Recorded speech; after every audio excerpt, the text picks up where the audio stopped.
Good morning, it's Bill Fitzgerald. I'm going to be talking today on FSOT prep about writing in the Foreign Service, writing on your FSOT tests. As you know, as you see below, writing is very, very important to the Foreign Service. It is one of the key skills, equal to that of oral presentations and oral communication, of course.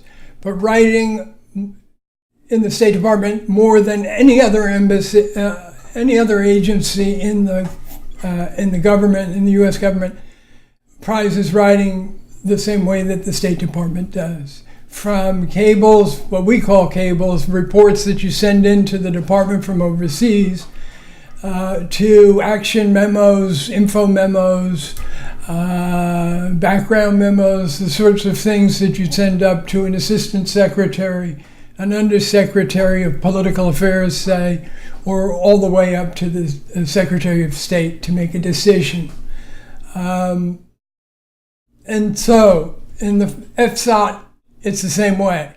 You had already, on the first part, you get a 30-minute essay that you have to do. Interesting thing about the first part is that the State Department doesn't care what your opinion is. They'll give you questions, you answer them on, say, child labor. They don't care what you think.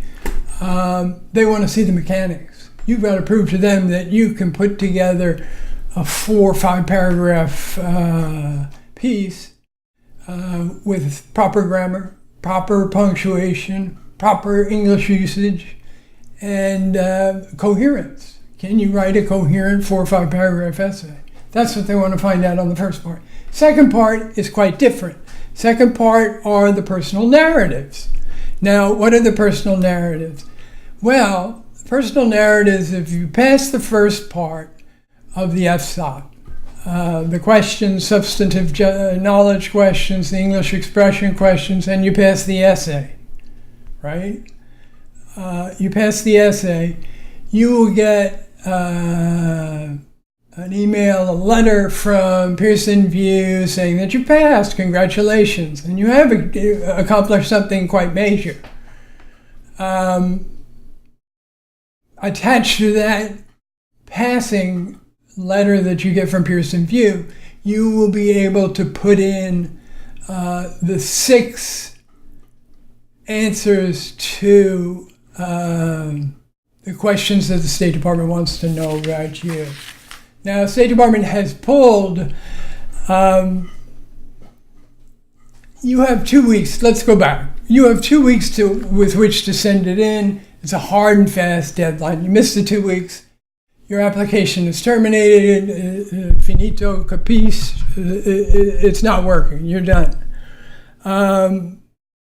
Moreover, you have to go before all of your documents, your application, your first part of the FSOT, as well as these personal narratives will go before what's known as the Qualifications Evaluation Panel. They will take it all together and decide whether you merit the next step to the oral assessment. Now, the personal narratives can be kind of tough because basically you get 6 topics, and these 6 topics should be known to you by now. They are drawn from the decision, well, if you watched my videos previously, they're drawn from the decision criteria for tenuring and for promotion. In other words, every FSO in the world is evaluated every year on these 6 items. Their bosses, in theory, write them. As you go farther up in the chain, people end up tending to write for themselves. But the important thing is these things, not only you're getting them now, but they'll stay with you. Stay with you when you enter the Foreign Service for your 20 or 30-year career. So let's run through them. Leadership skills, interpersonal skills, communication skills, management skills, intellectual skills, substantive knowledge. Now, all those are fairly ethereal. I will include the decision criteria in the show notes down below because for each area, they will provide what a junior officer is expected to accomplish or may have accomplished. And basically that's what you have to do with your personal narrative. Really what the department, I'm going to underline this now and I'm going to go over it again in a few minutes. The department wants to know why you want to be a Foreign Service officer, what do you bring to the Foreign Service officer, and very important, what you bring to your cone. So why, what you bring to the Foreign Service, what you bring to your cone. Very, very important. You have 1,300 characters, roughly 250, 260 words for each of those topics. And again, don't go off question. The department says if you go off question, you will be low ranked. In other words, why do you want to be a Foreign Service officer? How does your experience, how do your skills, how do your language abilities show that, in fact, you should be a Foreign Service officer, that you bring a lot to the Foreign Service? It's very important because the first part, obviously on the FSOT, when you did the essay, again, they didn't care what you thought or what you felt or what you put forward. They didn't care about the substance, they cared about the mechanics. This one, they care about the substance, and of course, they care about the mechanics, how you put it together, and what examples you use. It's just so critically important that you put together under each category, be it leadership skills, that you were, I don't know, from a college, you were a student body president in college, or even in high school. If you're a 22-year-old, you got to go back to high school for some examples too. Now, if you've had a career and you can say, for instance, I got an email from somebody recently who said that she was on broadcast news in a local affiliate. Well, if she wants to be a PD officer, that's a slam dunk as far as I'm concerned. I mean, she must have from 10 years of reporting for a local affiliate, occasionally getting her story brought up to the national network. That's huge. So, she can then say, I worked 10 years as a broadcast reporter. I studied journalism in school, bring your education into it. I have succeeded. I've gotten this award and this award and that award.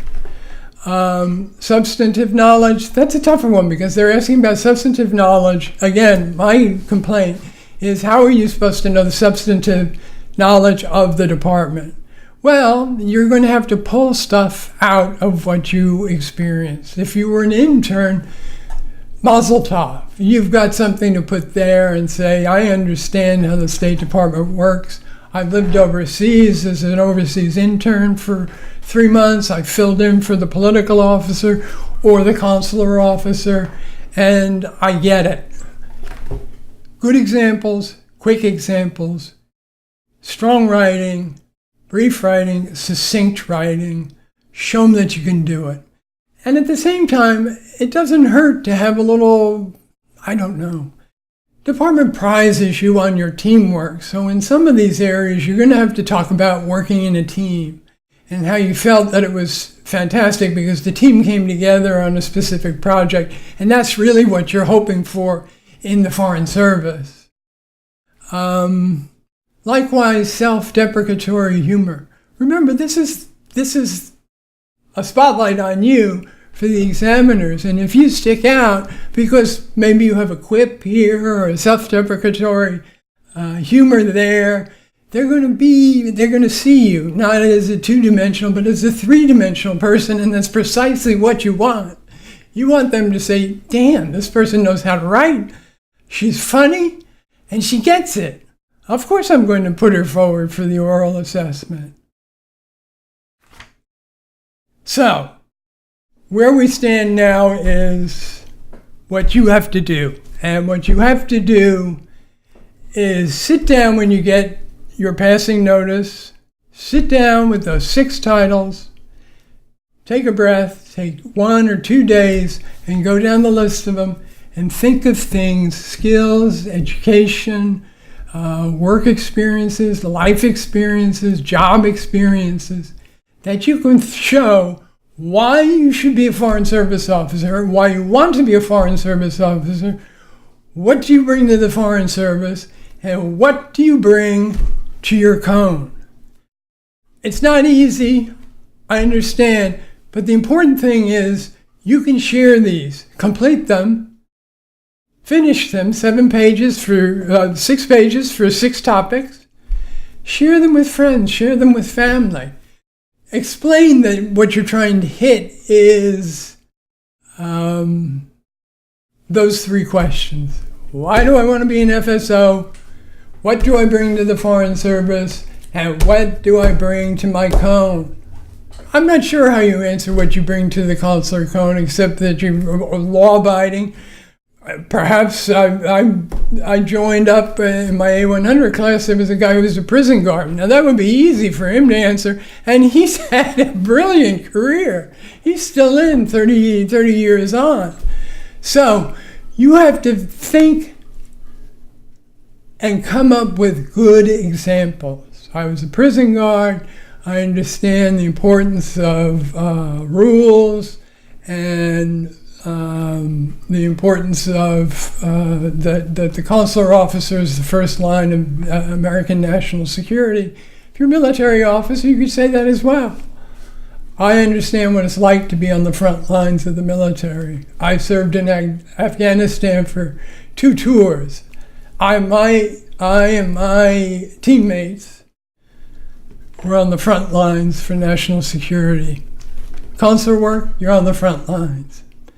So, again, there will be writing on every part of the Foreign Service exam. FSOT essay, your personal narratives here, and then, believe it or not, yes, in the oral assessment, you will be writing again.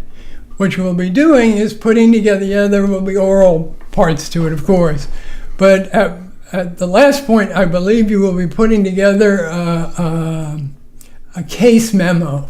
A memo building your case based on the other additional information that you receive. In other words, you'll take from emails that you're given, from news stories that you're given, and you'll have to come up and present your case in memo form.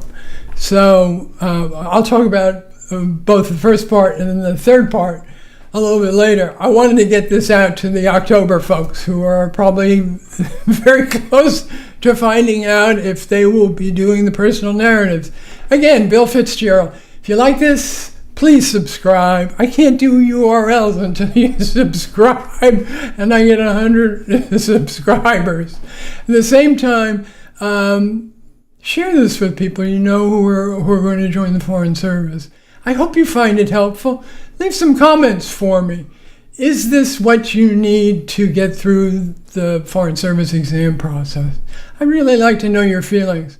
Of course, you can always go to my website, which is www.foreignserviceexam.org, O-R-G, foreignserviceexam.org. All right, it's Bill Fitzgerald signing off. Thanks again, and good luck.